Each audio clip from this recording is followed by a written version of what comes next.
it's essential that we understand that there are various levels of strategy formulation. And for you to be able to, it's very simple. Why I say that? Because it's just documented and it's put through. But making sure that a strategy is effective really requires for you to to make sure that the strategies are inculcated in all the various levels of the organization. So what we're going to do right now is understand these levels and the forms of organizational strategy. So we have the first level, which is the corporate level.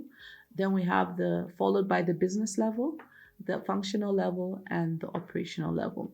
And from the diagram that you can see here, you can see that it's basically like a pyramid showing that, of course, at the corporate level, which is the highest level, and this is where you find the top management. And the top management basically provides you with the overall strategy that an organization has to follow through within a long-term set, that's a long-term period, towards achieving the goals and objectives of the organization. Now, this corporate level, that's at this level, that's the strategy at this level, basically is going to coordinate, or is going to guide the overall objectives of the organization and all the other levels of the organization. And the business level and the functional and operational level have to make sure that they align with the corporate strategy at the corporate level. Now, the second level is the business level.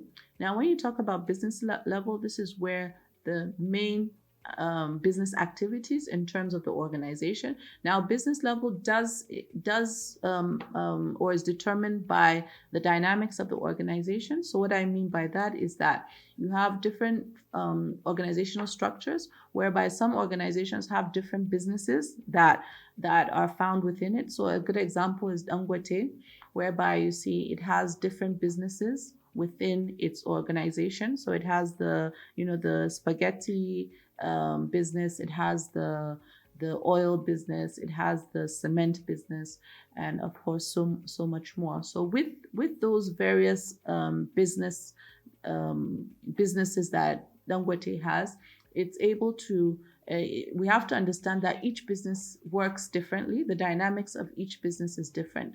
So with that, what is constituted in terms of those dynamics and resources for each business will differ. So it's essential that an organization, especially with the organizations we have nowadays, always diversifying and growing, and even advancing towards international and multinational companies, it's essential we understand that business levels is essential, is required or is necessary towards business strategy. Because what that means is that, for example, Dangote, again, having the spaghetti business means that he's going to have a different strategy, and having the cement business means he's going to have a different strategy, and then having the oil business means he's going to have a business strategy, because the market or the industry of each one is unique in itself. So that's the second level, that's the business level. Now, the functional level is where you have the departments of any organization, so the different departments. So still, showing an example with Dangote, we can see how Dangote has different companies for the cement, the spaghetti, and the oil business. So with each company or each business that exists, it has its own departments, of course, functioning independently. So with that, that's what we call the functional levels, those departmental levels, whereby you have the HR, you have the finance, you have the admin and production, and whatever else department that exists within that organization. So understanding that, it helps us to know that the corporate level or the corporate strategy that exists overall in Dangote, for example, which, for example, we could say Dangote is using diversification as the overall corporate strategy.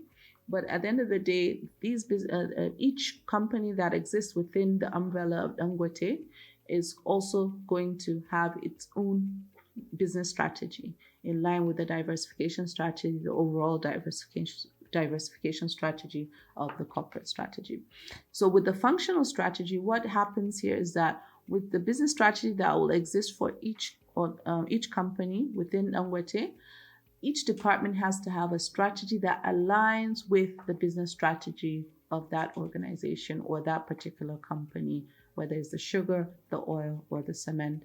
And once, for example, HR knows the role that they're going to play towards achieving the overall business strategy, then they're able to put those series of course of actions in place in line with the period in which this business strategy needs to take place to make sure that at the end of the day, the overall objectives of the business strategy and of course the corporate strategy is achieved. Then we finally have the operational level, which is where the operational strategy comes into play. So again, these are also series of actions, but this is where the nitty-gritty of the work of the operations take place. And here you're able to see employees whereby they have individual roles and responsibilities that are clearly prescribed and communicated.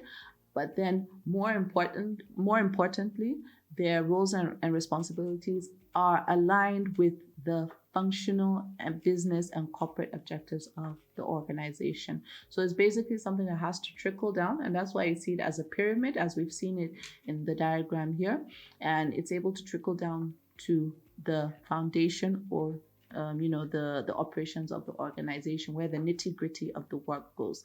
And this all has to align at the end of the day to achieve the overall corporate objectives.